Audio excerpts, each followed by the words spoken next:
tal amigos y amigas internautas? Qué bueno que nos acompañan en una nueva emisión de El Salvador Today. Esperamos hoy poder llevarles una nueva charla, siempre con temas interesantes que deben ser del interés de todos nosotros. Y para eso nos acompaña hoy nada más y nada menos que el economista César Villalona. Don César, qué bueno que está con nosotros. Gracias por aceptar la invitación. Gracias a ustedes por invitarnos. Qué bueno. Antes de empezar en forma la conversación, quiero invitarlos a ver este breve mensaje. Este espacio es presentado gracias al gentil patrocinio de... Los mejores productos de concreto los encuentra en Megablock. Calidad al precio justo. Llámanos al 2523-2300.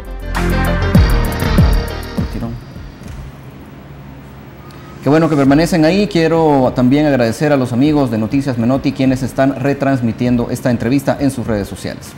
Don César, quiero aprovecharnos sus conocimientos en economía porque recientemente esta semana pues Fusades publicó su nuevo informe de coyuntura. Si bien el informe de Fusades en realidad ofrece casi los mismos postulados cada 3 meses, ¿no? Y al final del año, hay tal vez un punto muy especial que sí es que llama mucho la atención, ¿no? Y es, ellos hablan de la pérdida de empleo, y eso pues creo que es un indicador en el que todos podemos de alguna manera entender la gravedad del asunto. Y están haciéndolo citando cifras del Seguro Social. Alrededor de esto hay varias preguntas, pero lo primero que quiero preguntarles, tal vez, ¿cómo recibe usted como economista estos reportes trimestrales que hace Fusades? Bueno, lo primero es que no se ha perdido empleo. Lo que sucede es que Fusades hace lo mismo que la ANEP y lo van a seguir haciendo por razones políticas. Entiendo. Cometen un error. Ellos comparan el empleo de noviembre del año 2016 con el empleo de junio del 2017. Y la ANEP es peor porque lo compara con mayo, cuando ya tenemos el dato de septiembre. Entonces el primer error es comparar meses distintos. Ya el doctor Cabrera lo ha explicado varias veces en el Canal 10, pero parece que eso no tiene remedio. Usted tiene que comparar empleo de noviembre con empleo de noviembre, o empleo de mayo con empleo de mayo, junio con junio. Fusades debió comparar, si iba a utilizar el dato de junio de este año, junio del año anterior. Además, el dato de junio está desactualizado. El Seguro Social ya tiene el dato de septiembre. O sea, hay un retraso de 2 meses. Entonces, cuando tú comparas septiembre de este año con septiembre del año pasado, te da un aumento más o menos de 3.400 empleos. Esa es la realidad. No se ha perdido empleo. ¿Un aumento? Es un aumento muy pequeño, porque las necesidades de empleo de la economía son grandísimas. Sí. Eso es un crecimiento pequeño, pero no hay aumento del desempleo. ¿Por qué no se puede comparar noviembre? Porque en los últimos 3 meses del año el empleo siempre sube. Es un empleo que no es permanente. Entonces, cuando tengamos el dato de noviembre de este año y lo comparamos con el noviembre del año pasado, ya pasamos noviembre, estamos en diciembre, pero ese dato no es actualizado. Cuando comparemos noviembre con noviembre, ya va a ver que es diferente a comparar junio con noviembre. Entonces hay una intención de dar una información negativa. Lo cierto es que no hay pérdida de empleo. ¿Usted a través de qué factores, digamos, a través de cuáles indicadores son los principales para saber cómo anda la economía? Si podemos decir, vamos bien, vamos regular o básicamente estamos estancados. Bueno, un indicador importante es el crecimiento de la producción, que tiene que ver con la inversión. Ahí hay una mezcla, inversión y producción. Una economía tiene problemas cuando la producción de bienes y servicios disminuye o se estanca. Si disminuye es muy complicado. Si cae el Producto Interno Bruto. Si crece muy poco. Y si crece muy poco, que es como estancamiento. Entonces, en las dos situaciones no es bueno. En el primero, porque eso quiere decir que están quebrando empresas. Si cae y está aumentando el desempleo, y caen los ingresos del gobierno, toda la variable se desploma. Y el segundo, si es estancamiento, quiere decir que tampoco se está generando mucha producción ni mucho empleo. Aquí hay un crecimiento este año de 2.4. No es un crecimiento alto, pero es el mejor de los últimos 11 años, porque en el año 2008 la economía creció 1.3 y en el año 2009 menos 3.1. Esos fueron 2 años de crisis. Desde el 2010 tiene un crecimiento lento y este año, si llega a 2.4, sería el más alto desde el 8. Si llega a 2.4, el año pasado fue 2.3. 2.4 no es una tasa alta, pero es una tasa aceptable para las condiciones que tiene la economía, que tiene muchas amarras monetarias por la dolarización y tiene otras debilidades estructurales. Perdón, antes de que continuemos sobre este punto, yo creo que desde nosotros que no somos economistas, digamos, y que pues nuestra economía consiste en balancear nuestro presupuesto familiar, es también un poco difícil entender, y también sé que la respuesta de la pregunta que le voy a hacer puede ser muy amplia, pero tal vez si lo podemos tratar de condensar, ¿por qué es que no crece El Salvador? O sea, ¿cuáles son tal vez, como usted dice, además de las anclas monetarias, tiene que haber otros factores, digamos, porque hay otras economías como Ecuador que están dolarizadas, que entiendo que se están desempeñando también un poco mejor? Sí, pero te quiero terminar la pregunta anterior porque tiene más elementos para hacerla más completa. Lo segundo es que están creciendo todos los sectores. También hay que fijarse qué sector crece. El sector agropecuario va a crecer más de 4%, eso es muy bueno, el año pasado creció 4.6%. ¿Por qué es importante el agro? Porque es el que produce alimentos para la población. No basta con decir el PIB crece 2.4%, porque puede crecer el PIB, pero en el caso del agro, si tiene caída, eso se va a reflejar en carencia de alimentos y encarecimiento de productos. Entonces también hay que ver el PIB por sectores. Y en este caso es muy positivo que un sector que esté creciendo es el agro. El otro, construcción, que parece que va a crecer más de 3%, porque el sector construcción jala 43 de las 45 ramas de la economía cuando crece. Es un sector que no es de lo más importante en términos de aporte al PIB, pero sí jala. También está creciendo el comercio, más de 3%, y están creciendo todos los sectores. Lo otro que quiero decir del PIB es que también está creciendo la parte del PIB que se exporta, porque el PIB tiene dos caminos, la producción. Uno es el mercado interno y otro la exportación. Está creciendo hacia adentro, pero también están creciendo las exportaciones hasta octubre, 5.7%. Han crecido casi todas, menos la maquila. La maquila han tenido una disminución, pero ha crecido la de café, 10%, la de azúcar, más de 50%. Las que van a Centroamérica, un poquito menos de 6%, y las que van fuera de Centroamérica. La maquila han tenido problemas por los pedidos en Estados Unidos, por la competencia de Vietnam. Y han bajado en Honduras, Guatemala y Nicaragua. En los 4 países han bajado. O sea que no es por factores nacionales, es por un problema de una competencia que tenemos. Y lo otro, para terminar lo de los indicadores para un buen desempeño de la economía, es no solo hablar del crecimiento económico, porque la economía puede crecer y no generar empleo, o puede crecer produciendo bienes que no son esenciales. Por ejemplo, hay países donde crece por una guerra. Yo hago esta aclaración porque los economistas generalmente vinculados al sector empresarial ven el PIB como una variable mágica. Pero la economía de Estados Unidos a veces crece 5% porque se meten en una guerra, porque la producción de armas es parte del PIB, la producción de ataúdes.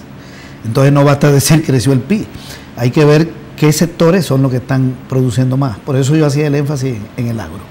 Y la generación de empleo, que en el caso de nuestro país es pequeña. Ahora, ¿por qué no crece mucho la economía?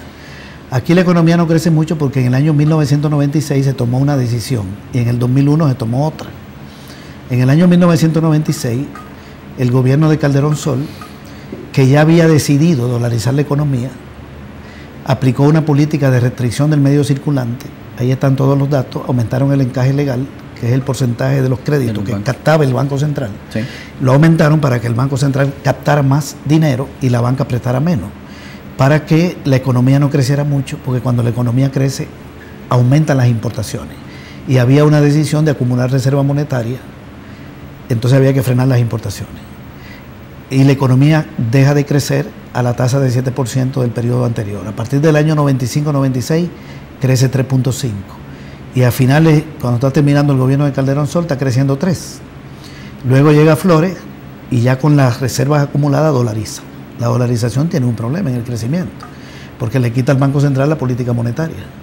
Entonces el Banco Central no le puede inyectar moneda a la economía para generar estímulo a la demanda interna, como lo hacen otros países. Cuando usted habla de inyectar moneda, ¿se refiere a imprimir más dinero? O sea, el Banco Central... bajar el encaje para que haya más dinero circulante. Sí, las dos cosas, pero el encaje se podía bajar. Ellos lo subieron para acumular reservas. Pero lo otro es que el Banco Central hacía de prestamista de última instancia, como en cualquier país del mundo. Sí. Por ejemplo, tú quieres montar una empresa y tú necesitabas 20 millones de colones de préstamo.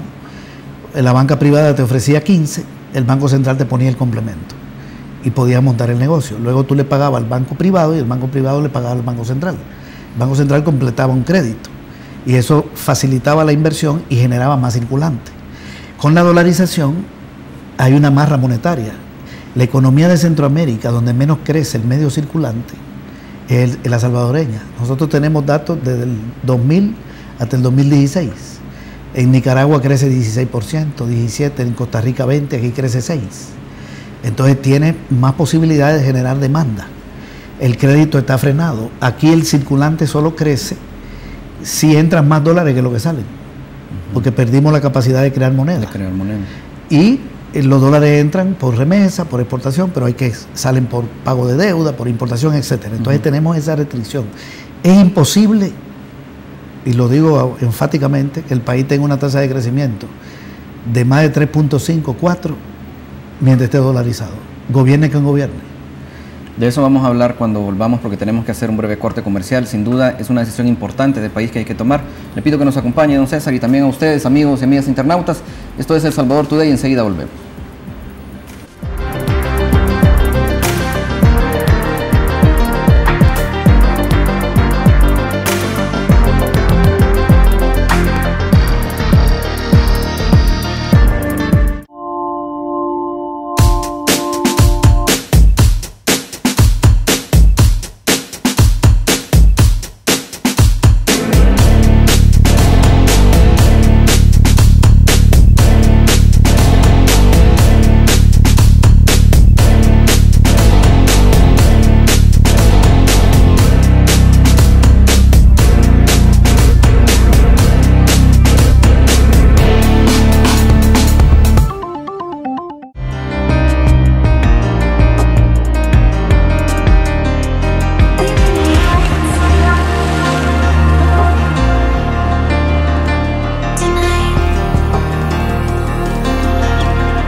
Bueno, que permanecen ahí. Esto es El Salvador Today y continuamos hablando con el economista César Villalona. Antes de continuar con este bloque, les pido que nos acompañen a ver este breve mensaje. Este espacio es presentado gracias a Arroz San Pedro, en mi delicioso casamiento y en todos lados. Encuéntralo ahí cerquita, en la tienda de tu colonia. Arroz San Pedro, misma calidad, nueva imagen. Qué bueno que permanecen con nosotros. Don César, mencionaba usted al cierre del bloque anterior que la dolarización está de momento frenando la posibilidad de un crecimiento económico, principalmente porque la masa circulante está restringida, está limitada. Ahora, no se puede, digamos, de algún modo promover el ingreso de más dólares al país, principalmente fortaleciendo al sector exportador. Lo que pasa es que la dolarización es una medida contraria a los intereses del sector exportador y es beneficiosa para el grupo importador, porque cuando tú dolarizas una economía y eliminas la moneda nacional, elimina todo riesgo de devaluación. Sí. Y lo que quiere el exportador es la devaluación. Es decir, yo vendo en dólares, el dólar va al Banco Central y el Banco Central me da colones. ¿Qué quiero yo? Que me dé más colones por mi dólar, por el dólar que genera mi empresa. Sí. Entonces, la dolarización significó que eso es imposible. ¿Y qué quiere el importador? El importador quiere que el dólar no se ponga caro, que no haya devaluación. Entonces la dolarización implicó que ya no hay colones. Entonces ganó el importador. Por eso cuando tú revisas cómo han comportado las importaciones desde el año 2001 hasta hoy y cómo se han comportado las exportaciones, es una diferencia enorme. El déficit comercial es cada vez más grande. Para colmo se firmaron TLC con México, Chile y Estados Unidos. Las importaciones de Estados Unidos se han duplicado desde el año 2006. Las compras hacia ese país y nuestras ventas no han llegado ni a 40% en incremento y no ha sido por los TLC, porque han crecido menos que antes de los TLC. Los 10 años después del TLC, las exportaciones a Estados Unidos han crecido menos, han crecido como 10%, que antes del TLC, que crecieron casi 15%. Entonces, todos esos tratados comerciales fue para importar. Entonces, la dolarización fue una medida impuesta por el grupo importador financiero. Le convenía también a los bancos, porque los bancos tenían una deuda de 500 millones de dólares en dólares, porque pedían dólares, iban al Banco Central y le daban colones, ellos se endeudaron y tenían que pagar la deuda externa. Y si se devaluaba la moneda, tenían que buscar más colones para comprar los dólares. Entonces, dolarizando, ya no tienen el riesgo de que su deuda se le encarezca. Entonces, el país es financiero importador y no se puede crear circulante con moneda propia. Entonces, ¿cómo entran los dólares al país? El país esta moneda no es El Salvador. Para que cree que el circulante tiene que entrar. Entonces, entra vía exportación, que son la mitad de las importaciones. Vía remesa, por suerte, que hay remesa, pero no responde al aparato productivo. Es un envío de fuera. Sí. Regresa vía préstamo, y aquí hay una contradicción, porque uno escucha un discurso opositor en contra de la deuda, pero los empresarios saben que necesitan que el país se endeude, porque si no se endeuda y no entran 100, 300, 400 millones, se pone en riesgo la dolarización. Puede haber escasez de dólares. Hay una trampa. Por eso en el gobierno de Flores la deuda externa se duplicó. Fue el que más creció la deuda. Y salen... A ver, perdón, antes de continuar, ¿por qué, digamos, cuál sería el escenario que provocaría una escasez de dólares? Y ese, digamos... Si entran menos que lo que salen. Y entran vía exportación, remesa. Las remesas no son fuentes seguras. Entran vía... Con lo del TPS. Sí, entran vía préstamo. Y la deuda está llegando a un porcentaje un poco alto. Todavía hay capacidad de endeudamiento, pero eso tiene un límite, porque luego tiene que pagarla. Claro. Y entran vía inversión extranjera, pero ¿qué inversión extranjera va a venir? Somos el último país en inversión extranjera desde el año 2006. En el 2006 El Salvador se colocó por debajo de Nicaragua, en el 2006. Y antes del 2006 éramos el penúltimo. Estoy hablando de los 5 países de Centroamérica, sí, sin Panamá. La inversión extranjera va a un país cuando lo primero que hace un empresario para invertir es un estudio de mercado, y el estudio de mercado es el estudio de demanda primero. Hay demanda para mi producto. Entonces, ¿en qué país crece más el circulante? Costa Rica, Guatemala, Honduras y Nicaragua. Son economías que están en más expansión. Y por eso la inversión extranjera no vino ni con el TLC con Estados Unidos, ni con México, ni con Chile, ni con la dolarización.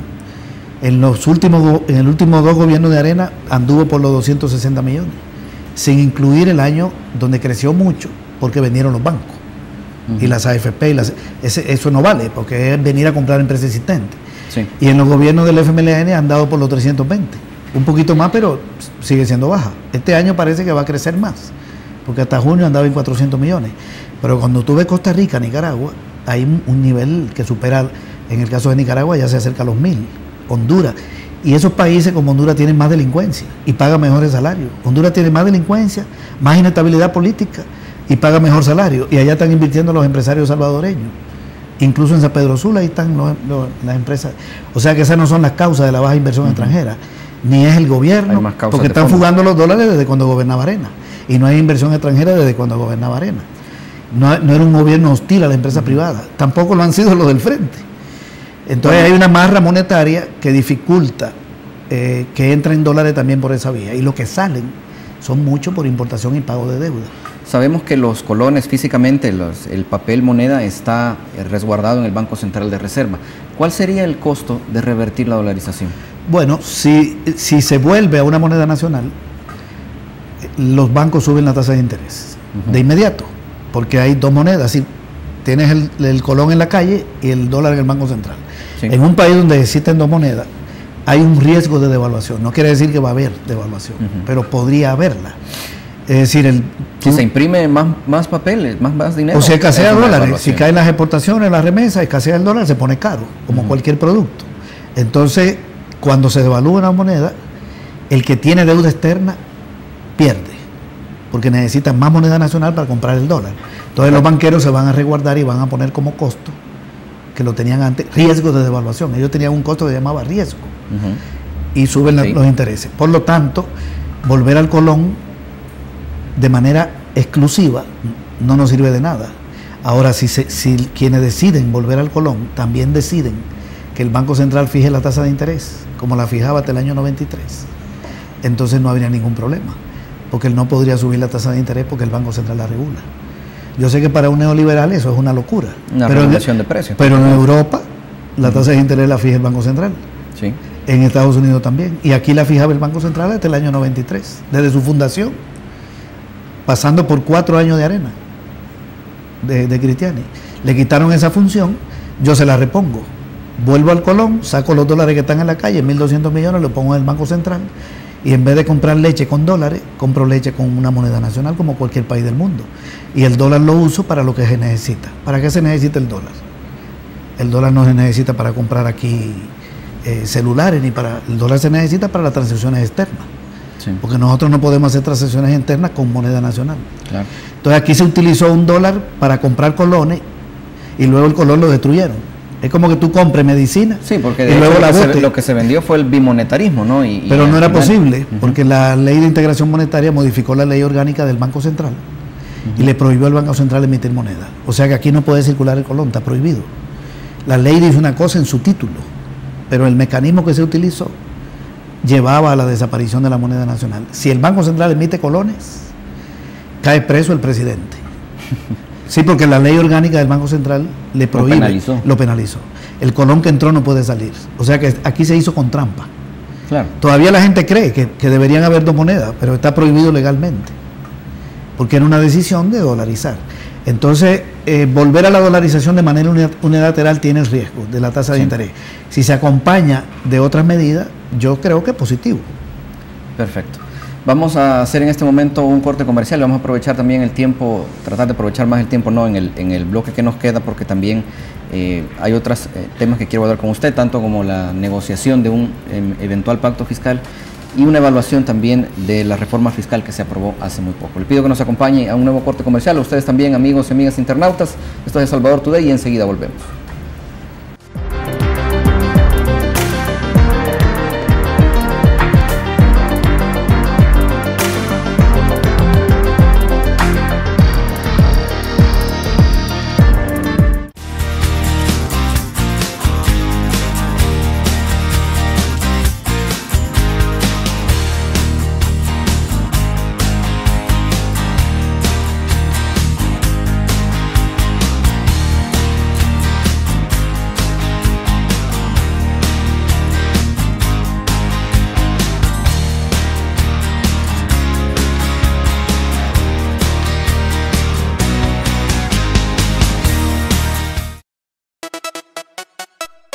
Don't stop.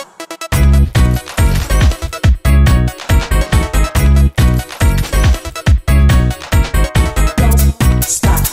Don't stop. Don't stop. Don't stop. Don't stop.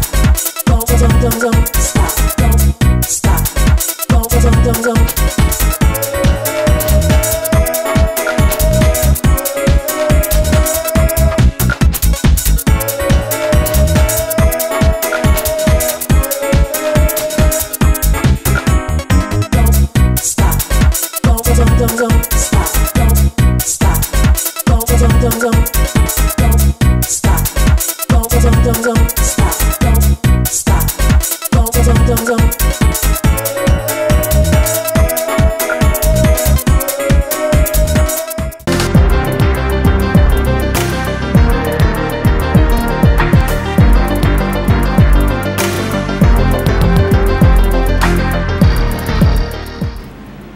Amigos y amigas internautas, como que nos acompañan, esto es El Salvador Today. Continuamos ya con nuestro tercer y último bloque, pero antes quiero recordarles que podemos recibir sus preguntas y comentarios a través de Twitter. Nos encuentra como @croniosb o en mi cuenta personal como @LuisAlvarado.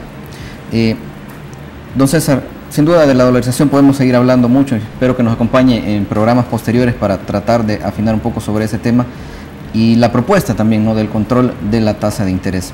Pero creo que también se da el momento para que podamos analizar un poco sobre cómo ha estado funcionando o qué se ha logrado, digamos, en este corto tiempo que ha pasado desde que se aprobó la reforma de pensiones. Ayer la Funde presentaba un informe en el que destacaba que el principal ganador de la reforma era el Ejecutivo, el gobierno principalmente, porque reducía, digamos, la imposición, la deuda previsional, y también se lograba controlar el hiperendeudamiento en el que se estaba, o el endeudamiento en el que se estaba cayendo, digamos.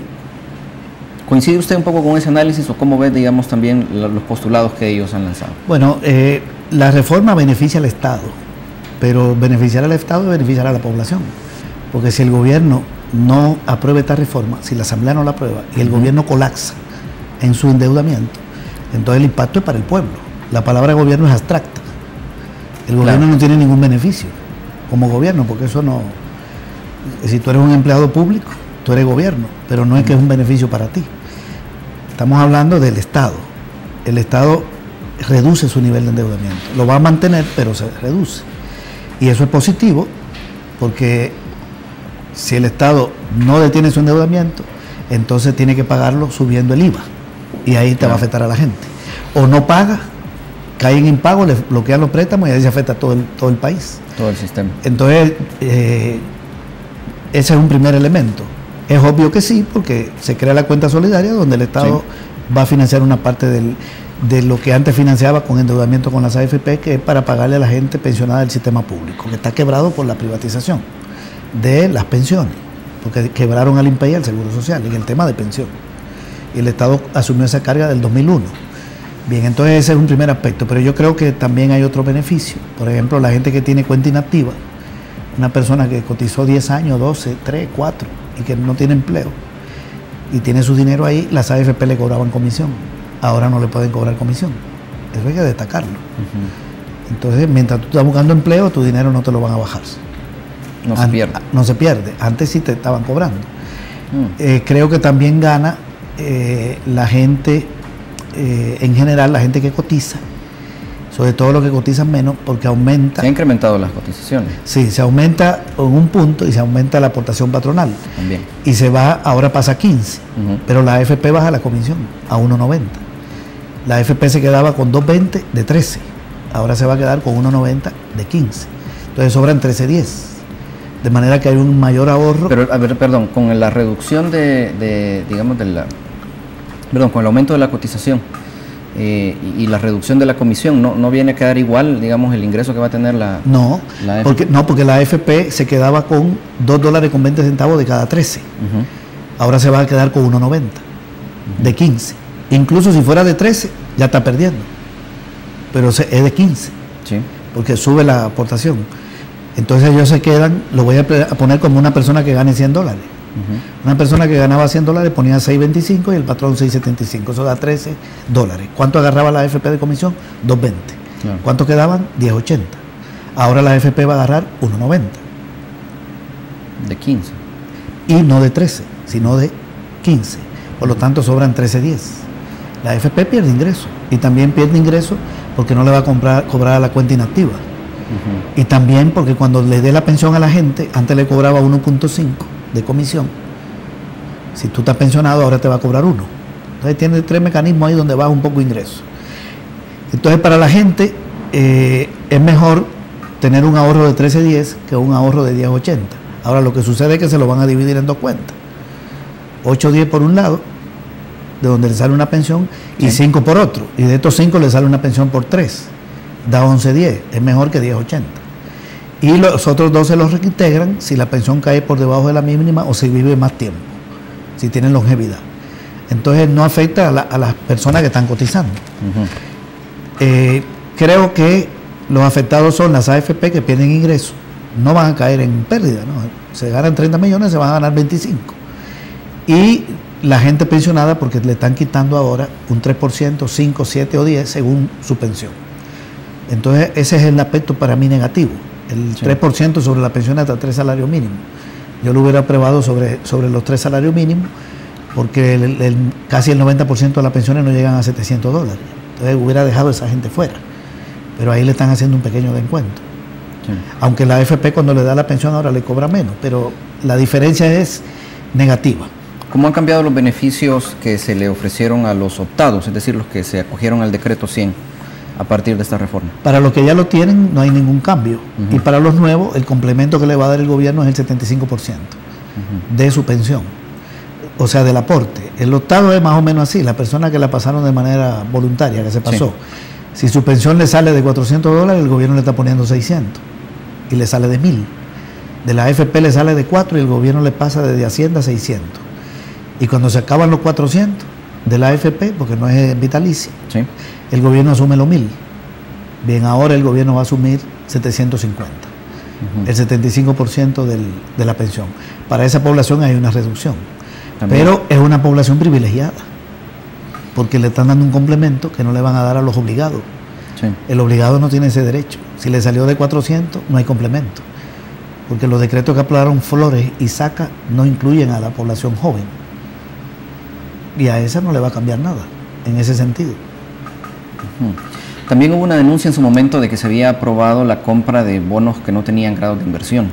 ¿Que no Bonos tenían? grado de inversión, los llamados bonos basura, para las AFP, cuando se está, o sea, de las compras que pueden las AFP hacer con nuestro dinero, o donde también el Estado puede utilizar el dinero que está ahorrado. ¿Usted conoce ese factor? Bueno, las AFP le prestan al gobierno, pero eso no es bono.